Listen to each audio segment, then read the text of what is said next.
আজ পবিত্র জুম্মার দিন। এই জুমার দিনের অনেকগুলো বিশেষত্ব রয়েছে। আল্লাহ সুবহানাহু ওয়া তাআলা এই পৃথিবী সৃষ্টি করেছিলেন এই জুম্মার দিনে।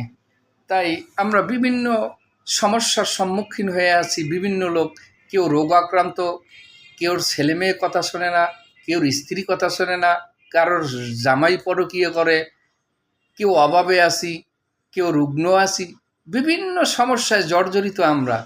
তাই যারা কারোর মেয়ে ছেলে লেখাপড়া করেছে, দুনিয়ার শিক্ষায় প্রথম শ্রেণীর শিক্ষা অর্জন করছে, কিন্তু বয়স হয়ে গেছে, বিয়ে শাদী হচ্ছে না, বিভিন্ন সমস্যায় ভুগতেছেন, তাই তাদেরকে বলবো, রাসূল পাক সাল্লাল্লাহু আলাইহি সাল্লাম ইরশাদ করছেন যে শুক্রবার দিন আসর থেকে মাগরিবের ভিতরে এমন একটা সময় আছে, যেই সময় আল্লাহ সুবহানাহু ওয়া তাআলার কাছে কোনো কিছু প্রার্থনা করলে আল্লাহ সুবহানাহু ওয়া তাআলা দিয়ে দেন, খালি হাতে ফিরেন না।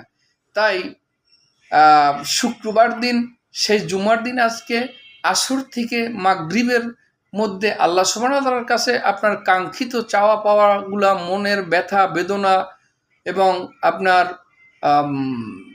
যে কোনো বিষয়ে আল্লাহ সুবহানাহু ওয়া তাআলার কাছে প্রাণ খুলে সেজদায় লুটে পড়ে আল্লাহ সুবহানাহু ওয়া তাআলার কাছে প্রার্থনা করতে পারেন, চাইতে পারেন। এমনভাবে কনফিডেন্স নিয়ে চাইবেন যে আল্লাহ সুবহানাহু ওয়া তাআলা আপনার কথা শুনতেছে, আল্লাহ সুবহানাহু ওয়া তাআলা আপনাকে দেখতেছে এবং আপনি যা চাচ্ছেন অবশ্যই আল্লাহ সুবহানাহু ওয়া তাআলা তা প্রদান করবেন। এরকম মনোবল নিয়ে সেজদায় লুটে পড়বেন। ইনশাআল্লাহ আল্লাহ সুবহানাহু ওয়া তাআলা অবশ্যই আপনাকে আপনার কাঙ্ক্ষিত চাওয়া পাওয়াগুলো পুরো করে দেবে ইনশাআল্লাহ।